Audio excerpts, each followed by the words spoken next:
तर hi guys, मी सकाळी उठली आणि केस धुवायची होती म्हणून केस धुतली. तर केस ओले होते म्हणून मी ती विंचरली नीट आणि मग फ्रेंच फ्राईज करायचे होते म्हणून हे मी मैद्यामध्ये हे मैद्याचं हे आहे आणि मग त्याच्यामध्ये लाल तिखट टाकलं आणि मीठ टाकलं आणि हा पण मैदाच आहे. तसं मी मिक्स केलं त्याला आणि तेलामध्ये फ्राय केलं.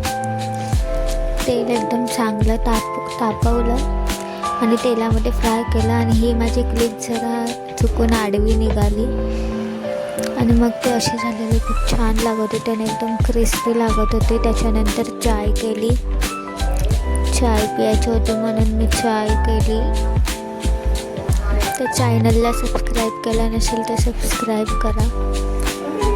आणि मी खूप दिवसांनी मिनी ब्लॉग टाकते कारण मी कॉलेजला असते म्हणून. तर मी चाय बनवली, त्यानंतर आम्ही रात्रीचं जेवण वगैरे गाडीवरून राऊंड मारायला गेलो. तसा होता माझा आजचा दिवस. बाय.